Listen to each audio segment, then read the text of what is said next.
Hello Swatantra TV viewers. I am Mahima, welcoming you to our English bulletin with latest news, updates and analysis.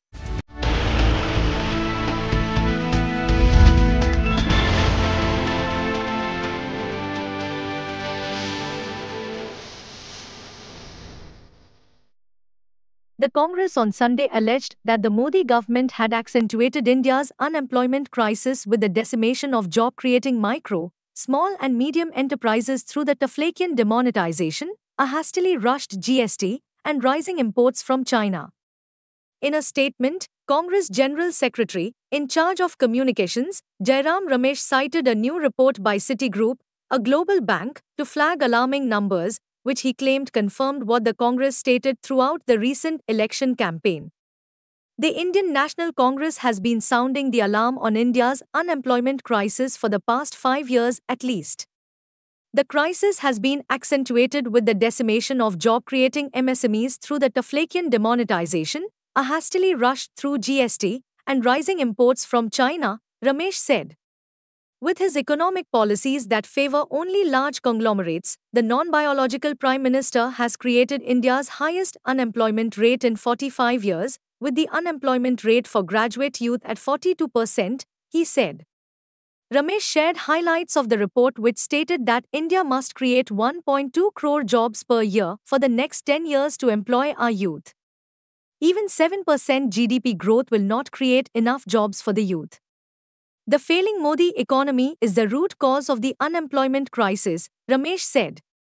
There are 10 lakh central government job vacancies, which is not just a travesty of the educated youth, but a constraint on the government's functioning, he said. Only 21% of India's labour force has a salaried job, lower than the 24% pre-COVID, Ramesh said. Finance Minister Nirmala Sitharaman has concluded consultations with various stakeholders, including representatives of industry and social sectors, as part of the budget preparation exercise. Sitharaman will present her 7th budget on 23rd July. This would be the first full budget of Modi 3.0.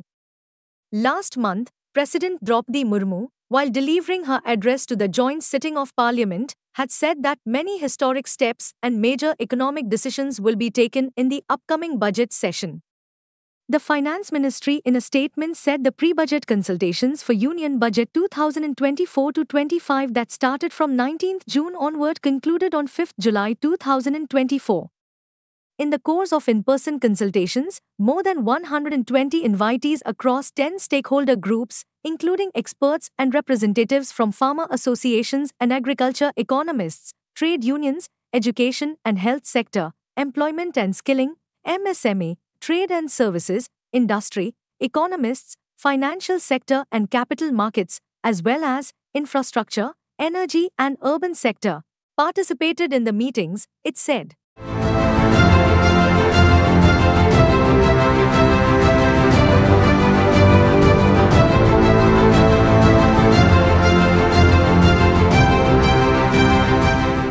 Leader of opposition in the Lok Sabha Rahul Gandhi on Sunday flagged the plight of loco pilots and asserted that the India bloc will raise its voice in parliament to improve their rights and working conditions.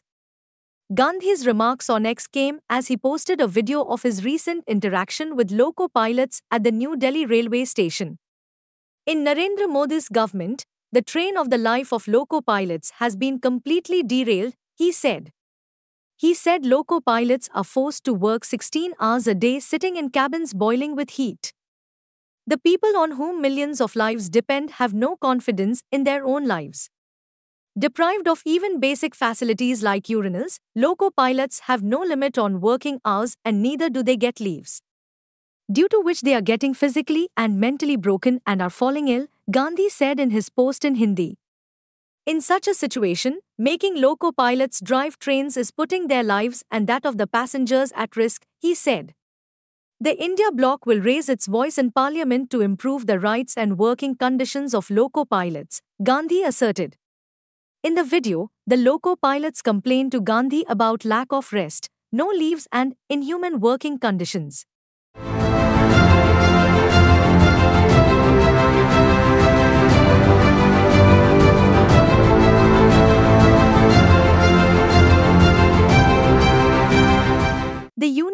Ministry has initiated disciplinary action against Kolkata Police Commissioner Vineet Goyal and a DCP for allegedly maligning the office of the West Bengal governor by promoting and spreading canards, a central government official said.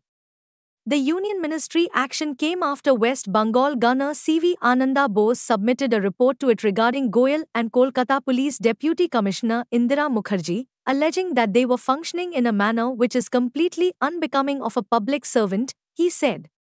Bose, in his report, submitted to the Home Minister in the last week of June, has highlighted the issues of Kolkata police officers not allowing the victims of post-poll violence to meet him despite him giving them the requisite permission, he said.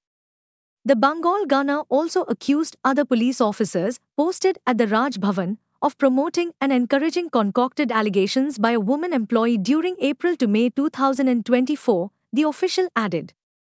These IPS officers through their acts have not only tarnished the office of the governor but also functioned in a manner which is completely unbecoming of a public servant. They have conveniently chosen to ignore the conduct rules, he added.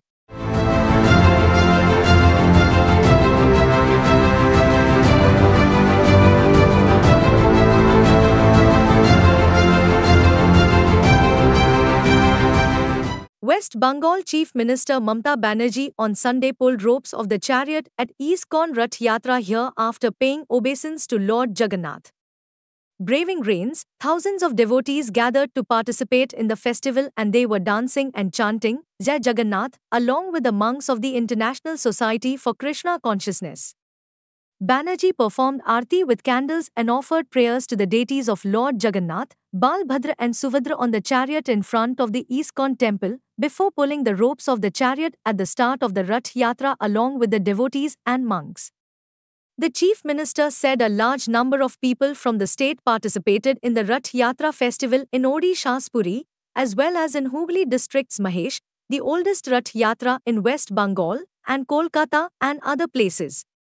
Stating that a temple, which is a replica of Puri's Jagannath temple, in the seaside tourist town Digha is almost complete, Banerjee said that it will be inaugurated after the Durga Puja. Rath Yatra will be held at Digha from next year, she said, addressing the devotees. Dance performances by women were also held in front of the ISKCON Rath Yatra chariot in South Kolkata before it was pulled by the monks and the devotees through different streets of the metropolis. The chariot will be stationed at Medan in the heart of the city for devotees to have darshan till the return of the chariot after 8 days.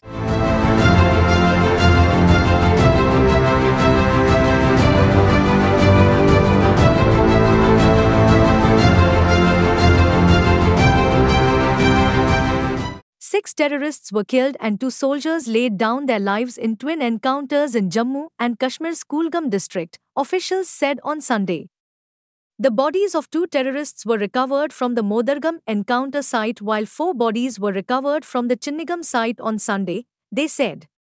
The twin encounters in the 2 villages of Kulgam district began on Saturday. 2 army soldiers, including an elite para commando, laid down their lives while battling the terrorists, the officials said. Speaking about the operations, Jammu and Kashmir Director General of Police R.R. Swain said the neutralization of such a big number of terrorists was a major achievement.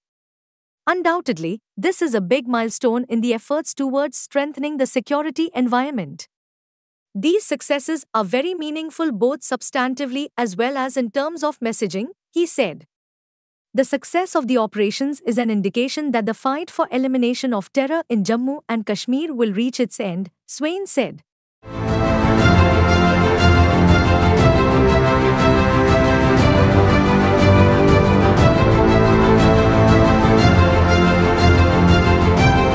A 46-year-old doctor working in the state-run Nizam's Institute of Medical Sciences allegedly ended her life at her house here, police said. The deceased, also a professor in the anesthesia department of the hospital, is suspected to have administered anesthesia injection to herself on 5th June, they said. After attending duty at the hospital, she went to the flat on 5th June, but as she was not responding to phone calls, her husband, who is also a doctor, rushed to the house and found the door locked from inside. He broke open the door with help from neighbors and found his wife in an unconscious state, a police official at Begumpet police station said on Sunday. She was rushed to a hospital where she was declared brought dead, the official added. The reason for her resorting to the extreme step is under investigation, the official said. A case was registered.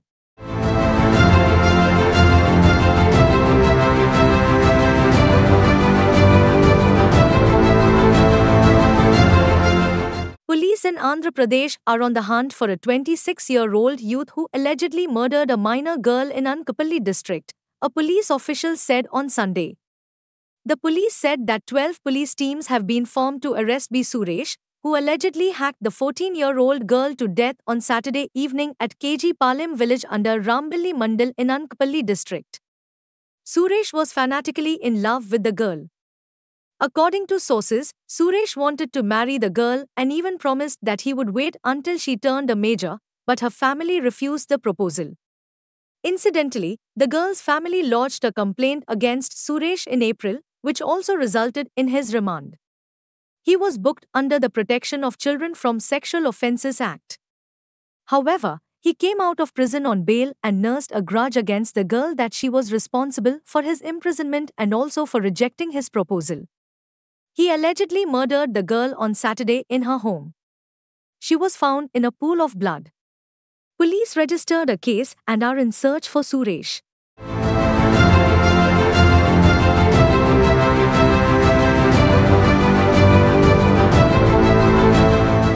Thanking the people for protesting against his arrest in September last year, Andhra Pradesh Chief Minister N. Chandrababu Naidu on Sunday said the Telugu Desam Party will soon regain its past glory in Telangana also.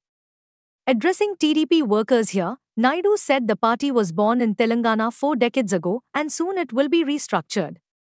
TDP did not contest the assembly polls in November 2023 and the Lok Sabha polls this year in Telangana for a variety of reasons. The party is currently headless after Kasni Gnanewar resigned as the state president before the assembly polls last year. Asserting that he would work to bring the past glory to the party in Telangana, he said TDP will encourage youth and the educated in the state. On the meeting with his Telangana counterpart A. Revant Reddy on Saturday, Naidu said though different parties are in power in AP and here, when it comes to the interests of Telugu people, there is a need to work together. Naidu and Revant Reddy met here on Saturday and decided to constitute committees of ministers and officials to address pending issues related to bifurcation of undivided Andhra in 2014. The Andhra Pradesh CM claimed that several industries are expressing their willingness to invest in AP, but are apprehensive of the opposition YSRCP's attitude. Despite several hurdles and problems, he assured that he would take the responsibility for the development of Andhra Pradesh. మహానాయకుడు యుగ పురుషుడు నందమూరి తారక రామారావు గారు Telugu Desam party పెట్టింది ఈ గడ్డపైనే. ఆ రోజు ఆయన ఆలోచించింది ఏదో రాజకీయాల కోసం రాలేదు, లేకుంటే రాజకీయాల్ని అధికారం కోసం వచ్చి ఉపయోగించుకోవని రాలేదు. తెలుగు జాతికి అన్యాయం జరిగింది, నా జాతిని కాపాడుకోవాలని ఏకైక లక్ష్యంతో ఎన్టీ రామారావు గారు వచ్చారు. పార్టీ పెట్టిన విధానం కూడా మీరు చూశారు. ఎమ్మెల్యే క్వార్టర్ లో ఆ రోజు ఏ విధంగా అయితే 10 మందిని కలవడానికి వచ్చాడు, వస్తే పెద్ద ఎత్తున ప్రజలు వస్తే అప్పటికప్పుడే తెలుగుదేశం పార్టీని నామకరణం చేసి అనౌన్స్ చేశాడు. ఈ రోజు కూడా నేను చూస్తున్నా మిమ్మల్ని చూస్తా ఉంటే మళ్ళీ తెలంగాణ గడ్డ పైన తెలుగుదేశం పార్టీకి పూర్వ వైభవం వస్తుంది. అది స్పష్టంగా కనపడుస్తా ఉంది మీ ఉత్సాహం చూస్తా ఉంటే.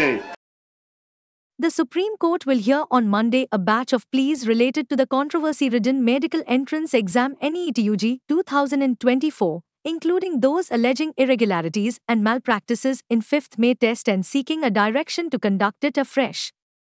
The Centre and the National Testing Agency, which conducts NEET-UG, recently told the Apex Court that scrapping the exam would be counterproductive and seriously jeopardize lakhs of honest candidates in the absence of any proof of large-scale breach of confidentiality. According to the cause list for 8th July uploaded on the court's website, a bench comprising Chief Justice D.Y. Chandrachud and Justices J.B. Pardiwala and Manoj Misra is scheduled to hear a total of 38 petitions related to the exam. The National Eligibility Cum Entrance Test Undergraduate (NEET-UG) is conducted by the NTA for admissions to MBBS, BDS, Ayush and other related courses in government and private institutions across the country. The Union Education Ministry and the NTA have filed separate affidavits in the Apex Court, opposing the pleas which have sought scrapping of the exam, a retest and a court-monitored probe into the entire gamut of issues involved. In their responses, they have said the CBI, the country's premier investigating agency, has taken over the cases registered in different states. It is also submitted that at the same time, in the absence of any proof of any large-scale breach of confidentiality in a pan-India examination, it would not be rational to scrap the entire examination.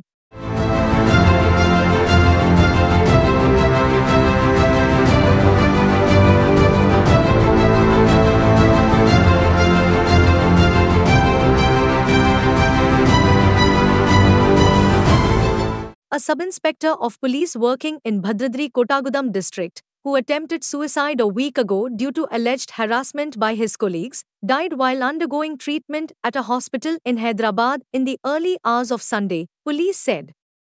Sriramulu Srinu, a sub-inspector at Aswaraupet police station, attempted to end his life in Mehbubabad district on 30th June by consuming herbicide and was shifted to a hospital in Hyderabad where he died while undergoing treatment today, they said.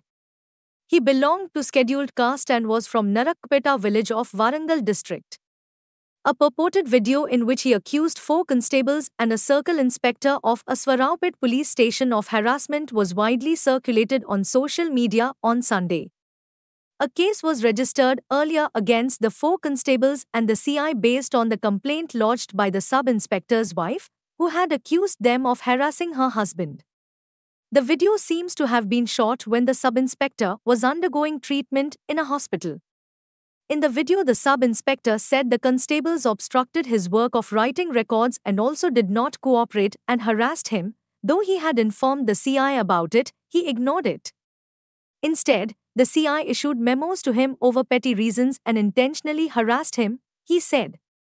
Meanwhile, a protest was held in Warangal district by some villagers and members of different organizations who raised slogans seeking justice for the sub-inspector and demanded stern action against the accused. Earlier, based on the complaint filed by the C's wife, a case was registered against the CI and the 4 constables in Mehbubabad district under relevant sections of the Scheduled Castes and Scheduled Tribes Prevention of Atrocities Act, a senior police official said. The matter is under investigation and different angles are being probed, the official added. Dalita Bidda Sriramula Srinivas Asharavapeta Khammam Jilla SI ga vidulu నిర్వహిస్తూ వారి ఉన్నతాధికారుల యొక్క వేధింపులు మానసిక ఒత్తిళ్లు భరించలేక తన ఉన్నతాధికారులకు చెప్పినా వ్రాతపూర్వకంగా 3 నెలల నుంచి అనేక ఫిర్యాదులు చేసినప్పుడు కూడా తనకే మళ్ళీ ఉన్నతాధికారులు కూడా న్యాయం చేయక మెమోలు ఇచ్చిననేటువంటి దానిపైన వారు పురుగుల మందు దాగి ఆత్మహత్యకు ప్రయత్నం చేశాడు వారం రోజుల క్రితం. ఈరోజు ట్రీట్మెంట్ తీసుకుంటూ వారు మరణించడం చాలా బాధాకరం. కాంగ్రెస్ పార్టీ ప్రభుత్వం చెప్పింది ప్రజాపాలన సామాన్యులందరికీ రక్షణ ఉంటుందని చెప్పి నిందితుల కోసం ఫ్రెండ్లీగా ఉండడం కాదు బాధితుల కోసం ఫ్రెండ్లీగా ఉండాలని చెప్పిండ్రు. ఇవాళ శ్రీరాముల శ్రీనివాసు మీ డిపార్ట్మెంట్లో పనిచేస్తున్నటువంటి సబ్ ఇన్స్పెక్టరు ఒక దళిత బిడ్డ ఇవాళ నిందితుడా బాధితుడా ఇవాళ పోలీస్ డిపార్ట్మెంట్కు ఆదేశాలు ఇచ్చి హోంశాఖ నిర్వహిస్తున్న ముఖ్యమంత్రి రేవంత్ రెడ్డి గారు సమాధానం చెప్పాలి. At least 15 workers injured in a broiler blast at a cement factory in Budhwara village under Jagyapet Mandal in Andhra Pradesh on Sunday. The condition of some of the injured is stated to be critical. Andhra Pradesh Chief Minister N. Chandrababu Naidu directed the officials to provide best treatment to the injured. Andhra Pradesh Labour Minister Vasmasetti Subhash said the preliminary investigation revealed that the blast happened because of faulty preheater system. The injured were ferried to hospital in Jagyapet and Vijayawada. Majority of workers who were injured in the incident hailed from Uttar Pradesh and Bihar, according to reports.